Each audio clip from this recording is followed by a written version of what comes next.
لقد كان لكم في رسول الله أسوة حسنة لمن كان يرجو الله واليوم الآخر وذكر الله كثيرا وقال في موضع آخر لقد جاءكم رسول من أنفسكم عزيز عليه ما عنتم حريص عليكم بالمؤمنين رؤوف رحيم فإن تولوا فقل حسبي الله لا إله إلا هو عليه توكلت وهو رب العرش العظيم صدق الله العلي العظيم وصدق رسوله النبي الكريم ونحن على ذلك لمن الشاهدين والشاكرين والحمد لله رب العالمين. قابل احترام بزرگوں اور دوستو، السلام علیکم ورحمۃ اللہ وبرکاتہ. درود شریف پڑھ لیں. اللہم صلی علی سیدنا محمد وعلی آل سیدنا محمد کما صلیت علی ابراہیم وعلی آل ابراہیم انک حمید مجید. اللہم بارک علی محمد وعلی آل محمد کما بارکت علی ابراہیم وعلی آل ابراہیم انک حمید مجید. رسول پاک صلی اللہ علیہ وسلم دنیا میں جو تشریف لائے ہیں اور آپ صلی اللہ علیہ وسلم رحمت للعالمین بن کر تشریف لائے، اللہ تعالیٰ نے کلام پاک میں خود گواہی دی ہے وما ارسلناک الا رحمت للعالمین، کہ ہم نے آپ صلی اللہ علیہ وسلم کو رحمت للعالمین بنا کر بھیجا ہے. اور عالم جو ہے وہ ایک اور دو نہیں ہے، 3 یا 4 نہیں ہے، عالم تقریباً 70,000 یا 80,000 عالم ہے. ان تمام کی طرف رسول اکرم صلی اللہ علیہ وسلم کو رحمت بنا کر بھیجا گیا ہے.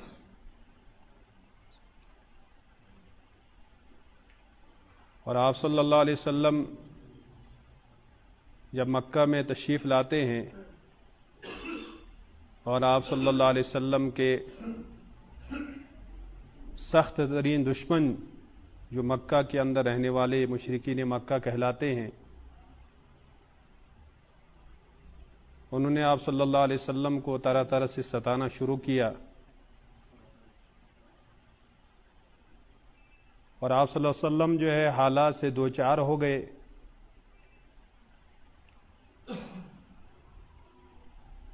اور اللہ تبارک تعالیٰ نے جو فرض منصبی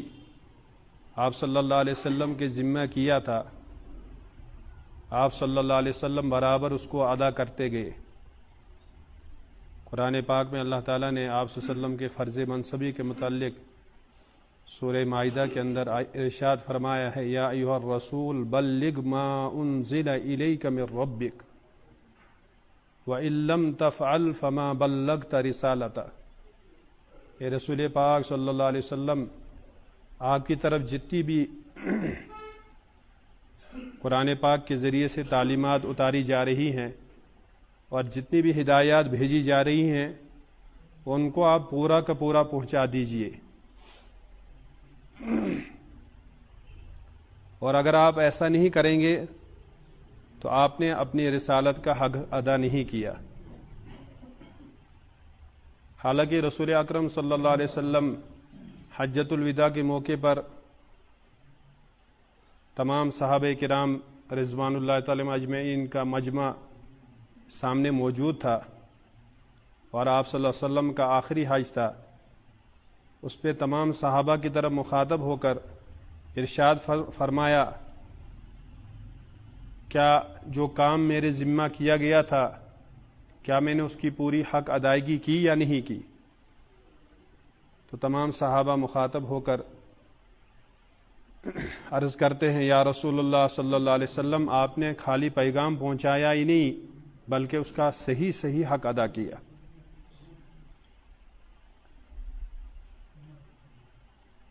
رسول پاک صلی اللہ علیہ وسلم نے اسی موقع پر انگلی شہادت کی اٹھا کر اللہ تبارک تعالیٰ کو گواہ بنایا کہ باری تعالیٰ جو یہ مجمع میرے سامنے اس بات کا اقرار کر رہا ہے، آپ ان کے اس اقرار پر گواہ رہیے، کیونکہ کل قیامت کے دن محشر کے میدان میں تمام انبیاء علیہم السلام بھی اس دہشتناک دن اور ہیبت ناک دن کے اندر خوب زدہ ہوں گے، جس وقت نفسی نفسی کا عالم ہوگا، اور سارے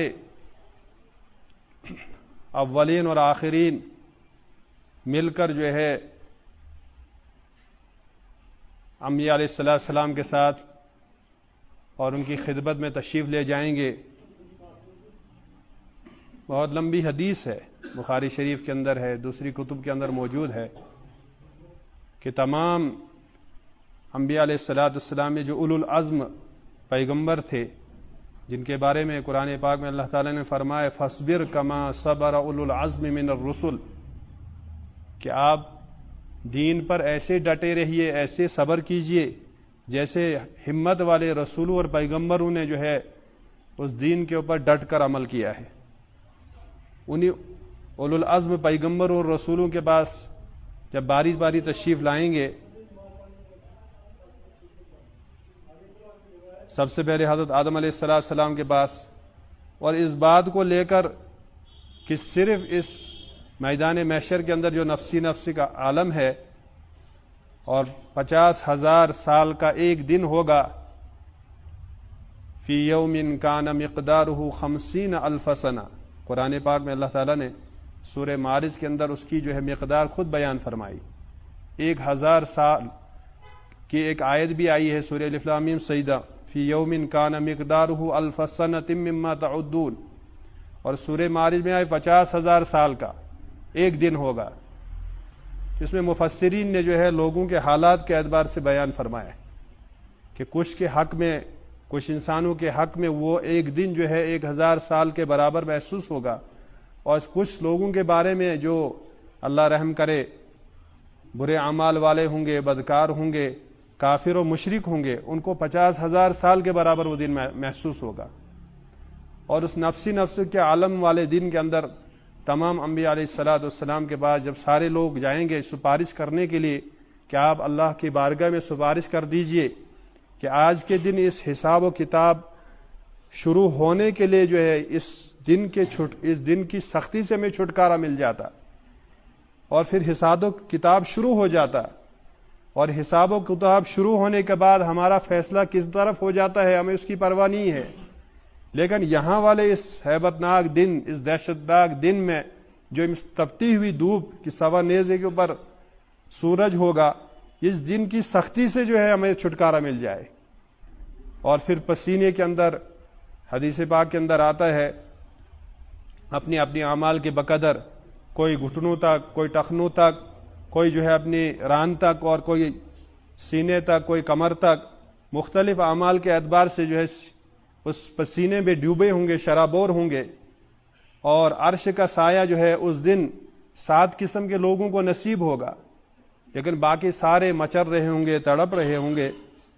اس ہیبت ناک اور دہشت ناک دن کے اندر سارے انبیاء علیہ السلام انکار کر دیں گے کہ آج ہماری ہمت نہیں ہے کہ ہم جو ہے اللہ کی بارگاہ میں یہ سفارش کریں کہ حساب و کتاب شروع ہو جائے۔ بہت لمبی حدیث ہے، اس میں سارا تفصیلی واقعہ ہے کہ آج ہماری ہمت نہیں پڑتی ہے، اور وہ اپنی اپنی لغزش جو ہے، بظاہر جو لغزش ہے، حالانکہ اللہ کے علم میں وہ لغزش نہیں ہے، وہ اپنی اپنی جو ہے وہ ساری گنوائیں گے۔ آدم علیہ السلام کہیں گے کہ اللہ نے مجھے منع کیا تھا وَلَا تَقْرَبَا هَذِهِ الشَّجَرَةَ، کہ اس شجرہ کے قریب، اس درخت کے قریب نہیں جانا، تو لہٰذا مجھ سے جو ہے یہ لغزش ہوئی ہے، لہٰذا میری ہمت نہیں پڑتی ہے۔ اسی طریقے سے باقی انبیاء علیہ السلام، حضرت موسیٰ علیہ السلام کے پاس، حضرت عیسیٰ علیہ السلام کے پاس، حضرت ابراہیم علیہ السلام کے پاس، سارے جو ہے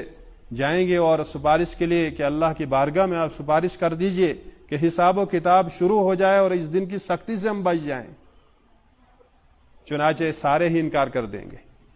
اور پھر آخر میں میرے آپ کے آقا تاجدار مدینہ محمد مصطفیٰ، حضرت محمد مصطفیٰ صلی اللہ علیہ وسلم کے پاس سارے جو ہے جائیں گے، اور آپ صلی اللہ علیہ وسلم فرماتے ہیں کہ میں جو ہے فوراً سجدے میں جو ہے اللہ کے سامنے سجدہ ریز ہو جاؤں گا، سجدے میں گر جاؤں گا، اور ایسی ایسی تعریف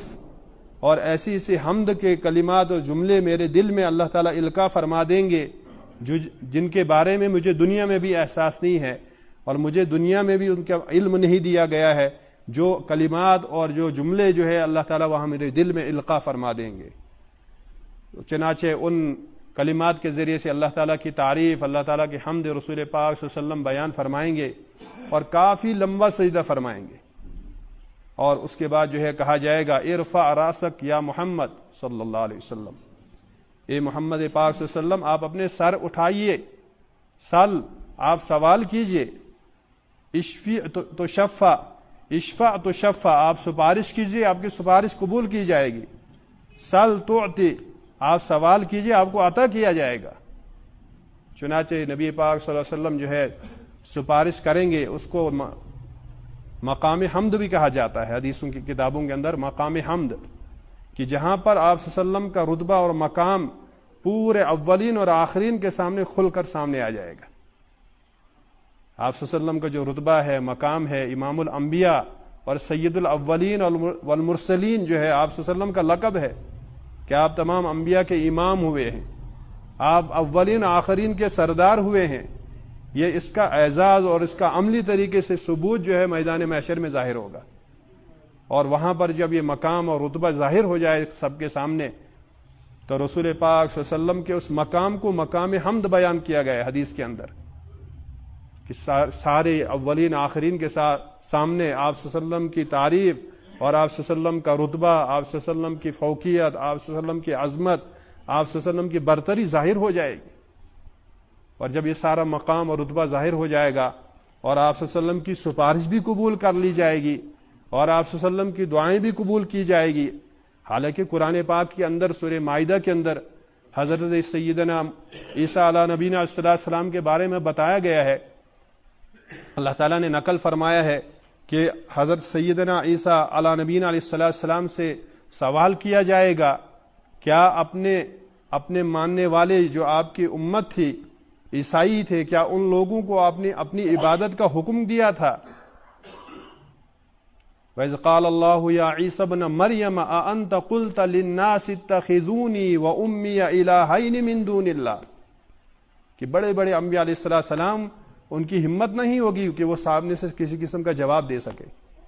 تو اللہ تعالیٰ فرمائیں گے اے عیسیٰ ابن مریم، کیا آپ نے ان کو اپنے ماننے والوں کو اس بات کا پابند بنایا تھا، اس بات کا حکم دیا تھا کہ آپ کو اور آپ کی والدہ کو حضرت مریم علیہ السلام کو خدا جو ہے تسلیم کر لیا جائے، تو کیا آپ نے ان کو اس کا حکم دیا تھا؟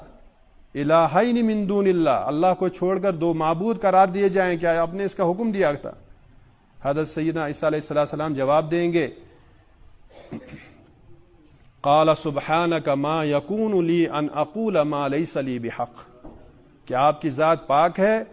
میں نے انہی باتوں کو جو ہے ان کا پابند بنایا تھا اور انہی باتوں کو ان کے اندر چلایا تھا جو باتیں آپ نے مجھ کو جو ہے مجھ پر نازل فرمائی تھی۔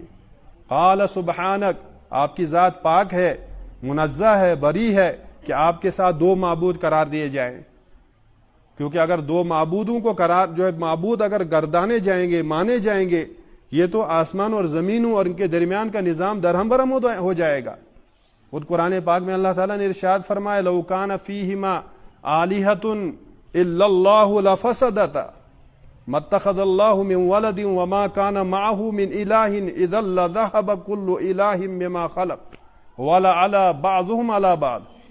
فرمایا اگر دو معبود ہوتے، اللہ کے ساتھ کوئی دوسرا شریک اور ساجی ہوتا، نعوذ باللہ علیہ باللہ، اللہ تعالیٰ خود کلام پاک میں ارشاد فرماتے ہیں سورہ انبیاء کے اندر اور سورہ مومنون کے اندر کہ اگر دو معبود ہوتے تو زمین کا اور آسمانوں کا نظام اور زمینوں کا نظام جو ہے درہم برہم ہو جاتا، لفسدتا، کیونکہ ایک جو ہے ایک چیز کو چاہتا اور دوسرا دوسری چیز کو چاہتا۔ مثلا ایک چاہتا کہ آج بارش ہونی چاہیے، دوسرا کہتا نہیں آج دھوپ ہونی چاہیے۔ ایک چاہتا میں نے فلانی کو موت دینی ہے، دوسرا کہتا مجھے زندہ رکھنا ہے۔ تو اس لیے اللہ تعالیٰ نے جو ہے قرآن پاک میں صاف فرما دیا کہ اللہ تعالیٰ جو ہے اکیلے ہیں، قل هو اللہ احد اللہ الصمد، کہ آپ فرما دیجئے اللہ تعالیٰ جو ہے اکیلے ہیں، اور وہ بے نیاز ہیں. لم یلد ولم یولد, نہ وہ کسی سے پیدا ہوئے نہ ان سے کوئی پیدا ہوا ہے. لہذا عیسائیوں کا جو یہ عقیدہ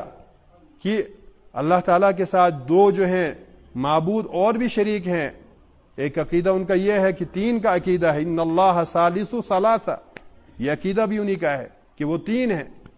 تو اللہ تعالیٰ نے فرمایا وہ بھی منکر ہیں. لقد کفر الذین قالوا ان اللہ ثالث ثلاثہ, جن لوگوں نے اس کا عقیدہ رکھا کہ تین خدا ہیں, نعوذ باللہ والعیاذ باللہ, اللہ تعالیٰ اور حضرت عیسیٰ علیہ السلام اور تیسرے حضرت ان کی والدہ حضرت مریم علیہ السلام. فرمایا یہ عقیدہ بھی غلط ہے. اس لیے اللہ تعالیٰ نے فرمایا اگر دو معبود ہوتے تو یہ زمین اور آسمانوں کا نظام درہم برہم ہو جاتا. وَلَا عَلَى بَعْضُهُمْ عَلَى بَعْضٍ, ان میں سے ایک چاہتا میں دوسرے پر غالب آ جاؤں. ان کی آپس میں مقابلہ چلتا, جیسے دو ملکوں میں آپس میں مقابلہ ہوتا ہے, دو آدمی بڑے آدمیوں کے اندر جو ہے عہدے کے اعتبار سے مال کی بنیاد پر جو ہے آپس میں مقابلہ ہوتا ہے, ایک دوسرے کو دبانے کی کوشش کی جاتی ہے. ایسے جو ہے اگر دو معبود ہوتے ایسے نظام درہم برہم ہو جاتا. یہ نظام چل نہیں پاتا. جب ایک مکان کے اندر یا ایک جو ہے گاؤں کے اندر دو جو ہے آپس میں لڑتے ہیں تو نظام جو ہے درہم برہم ہو جاتا ہے, ملکوں کا نظام درہم برہم ہو جاتا ہے. تو اتنی کائنات, ساتوں آسمان ساتوں زمینوں کا نظام کیسے صحیح سالم چلتا؟ اس لیے جو حضرت عیسیٰ علیہ السلام جو ہے صاف طور پر اللہ کی پاک بارگاہ کے اندر برات ظاہر فرمائیں گے. قال سبحانک, کہ آپ کی ذات پاک ہے. ما یکون لی ان اقول, جتنی باتیں آپ نے مجھ تک جو ہے بھیجی تھی وہی باتیں میں نے آگے چلائی ہیں. ان اقول ما لیس لی بحق, مجھے اس کے علاوہ باتیں کرنے کا کوئی حق ہی نہیں تھا کہ میں ان کے اندر دوسری قسم کی باتیں, واہیات اور خرافات اور طرح طرح کی شرک کی باتیں پھیلاؤں. میرے اندر تو اس کی سکت, میرے پاس تو اس کا کوئی حق ہی نہیں تھا. میرے پاس کوئی اس کی تصدیق اور کوئی سرٹیفکیٹ ہی نہیں تھی, کوئی سند ہی نہیں تھی. یا تو آپ کی طرف سے مجھے سند ملتی, آپ کی طرف سے میرے پاس وحی آتی, آپ کے طرف سے میرے پاس پیغام آتا تو میں اس بات کو چلاتا. جب میرے پاس تھی نہیں, سند ہی نہیں تھی, میرے پاس یہ پیغام ہی نہیں آیا تھا تو میں اس بات کو کیسے چلاتا؟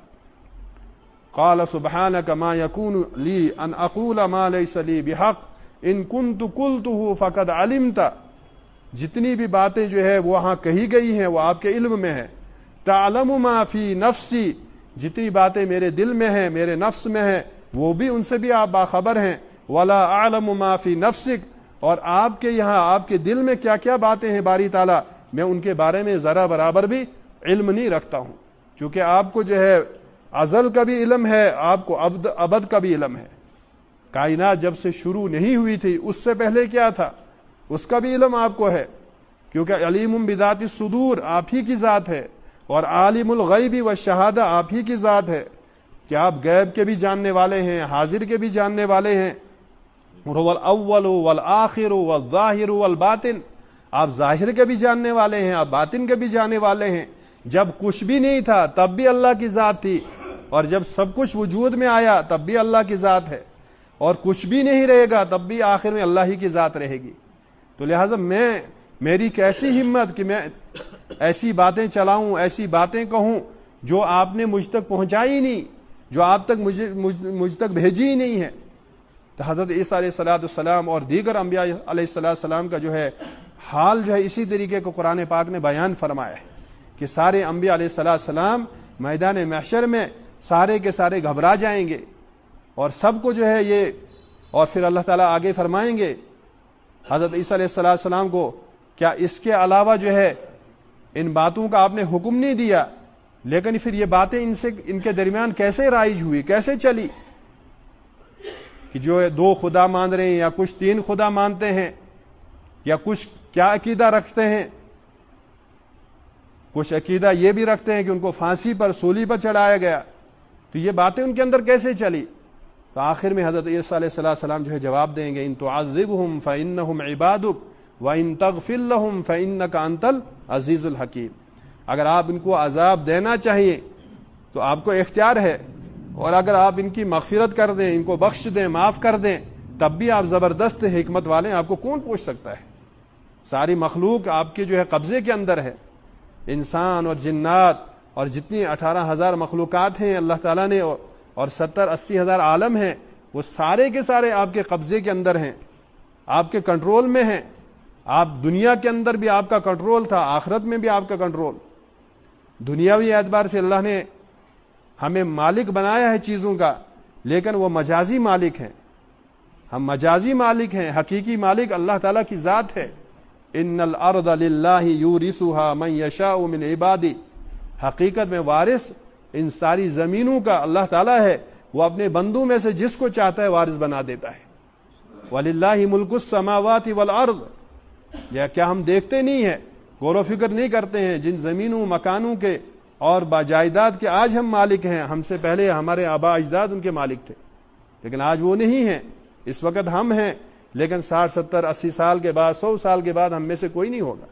ان کی جگہ دوسرے وارث آئیں گے. تو اللہ تعالیٰ جو ہے یہ سمجھاتے ہیں قرآن پاک کے اندر، جگہ جگہ کے اندر. مالک یوم الدین سورہ فاتحہ کی تیسری آیت ہے کہ وہ مالک ہے روز جزا کا. جس میں مفسرین لکھتے ہیں کیا وہ اللہ تعالیٰ کی ذات جو ہے دنیا کے اندر مالک نہیں ہے، حقیقی مالک نہیں ہے؟ تو اس کا جواب مفسرین دیتے ہیں کہ مالک تو اللہ کی ذات ہی ہے، لیکن یہاں پر اللہ تعالیٰ نے بندوں کو آزمانے کے لیے مجازی مالک بنایا ہے، عارضی مالک بنایا ہے. اور یہ ملکیت جو ہے یا عارضی ہے، فانی ہے، یہ دائمی نہیں ہے. دائمی جو ملکیت ہے، دائمی جو مالک ہے وہ اللہ کی ذات ہے. اللہ کے علاوہ کوئی یہاں مالک نہیں ہے. اللہ نے جو ہے آزمانے کے لیے، اس لیے اللہ تعالیٰ نے ارشاد فرمایا کلام پاک کے اندر انما اموالکم واولادکم فتنہ، کہ میں نے تمہیں اولاد جو دی ہے، مال جو دیا ہے، زمین جو دیے ہیں، جائیداد جو دی ہے، پراپرٹی جو دی ہے، یہ آزمائش کے لیے دی ہے. یہ آزمائش ہے،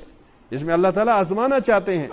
اور پھر اللہ تعالیٰ بندوں کے اوپر اچھا حال بھی لاتے ہیں، خوشحالی بھی لاتے ہیں، اور پھر اللہ تعالیٰ جو ہے بدحالی بھی لاتے ہیں. دونوں قسم کے احوال اللہ تعالیٰ بندوں کے اوپر لاتے ہیں. اور اللہ تعالیٰ فرماتے ہیں کہ اگر میں بندوں کو کس کو کتنی ضرورت ہے اس کی ضرورت کے مطابق اللہ تعالیٰ عطا فرماتے ہیں. اسی ضروریات سے زیادہ کسی کو نہیں دیتے. اگر ضروریات سے زیادہ اللہ تعالیٰ عطا کریں گے تو بندے باغی ہو جائیں گے، سرکش بن جائیں گے. اس لیے اللہ تعالیٰ دیکھتے ہیں کہ اس کی کتنی ضروریات ہے، اور بہت ساری ضروریات کو اللہ تعالیٰ روک دیتے ہیں. کیوں؟ وَكَانَ اللَّهُ عَلِيمًا، اللہ تعالیٰ جانتے ہیں، حکمت والے ہیں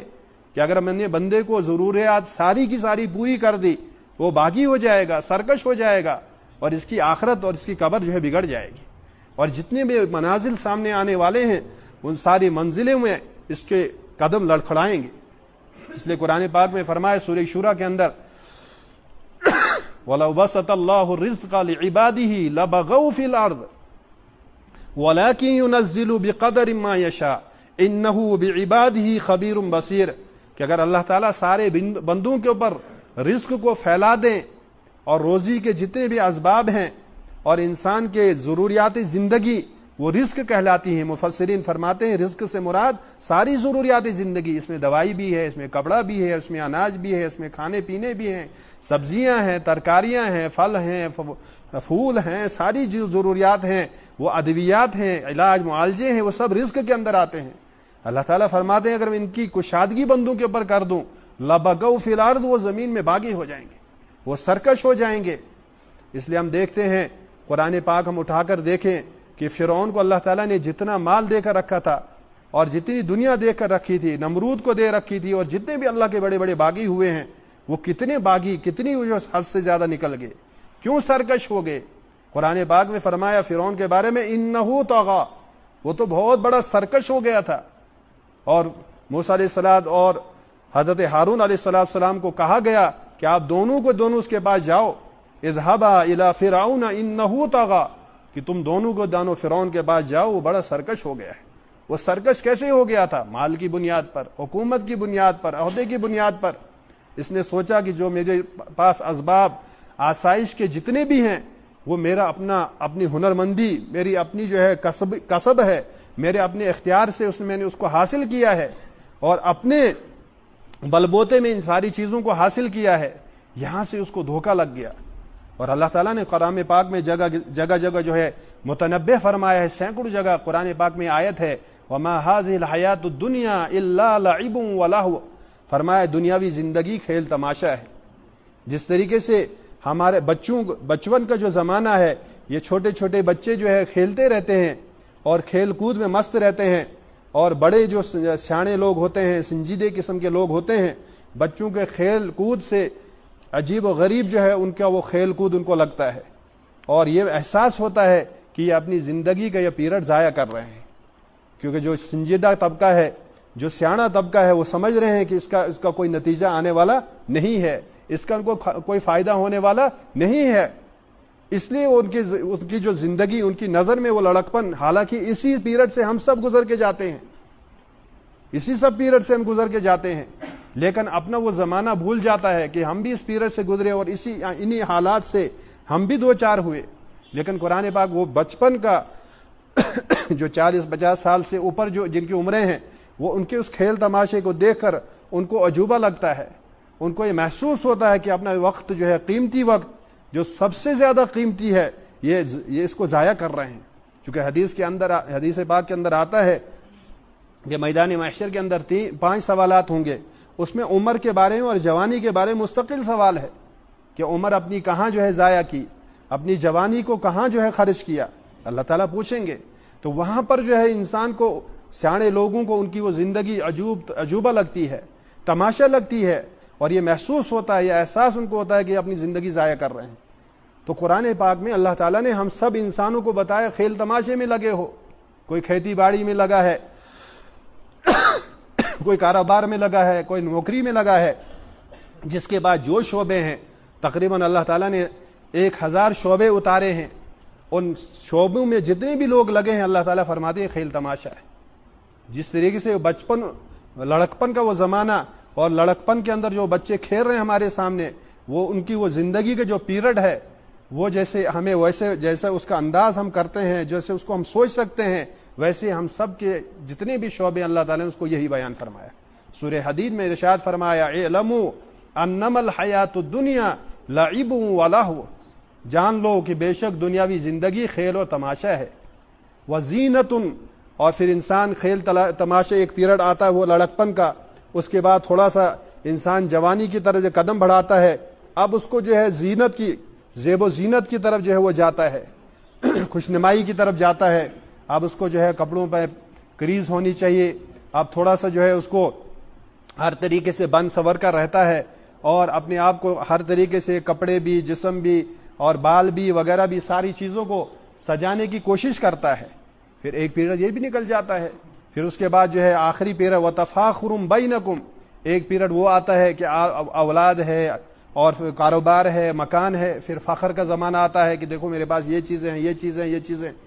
اندر محسوس بھی نہ کرے، لیکن دوسروں کو جو ہے اندر سے اس کو احساس ہوتا ہے، دوسروں کے اوپر بڑائی نہ بھی جتائے، لیکن احساس ایک پیریڈ ہوتا ہے۔ اس کے بعد وَتَكَاثُرٌ فِي الْأَمْوَالِ وَالْأَوْلَادِ، کہ مال و اولاد کی کثرت، پھر یہ چیز ایک پیریڈ، ایک زمانہ یہ انسان کے اوپر آتا ہے۔ اللہ تعالیٰ نے فرمایا اس کا یہی حال ہے جیسے ایک کھیتی جو ہے، کسان جب اس کے اندر بیج ڈالتا ہے، ہل چلاتا ہے، ٹریکٹر لگاتا ہے، پھر وہ آہستہ آہستہ وہ فصل تیار ہوتی ہے، اور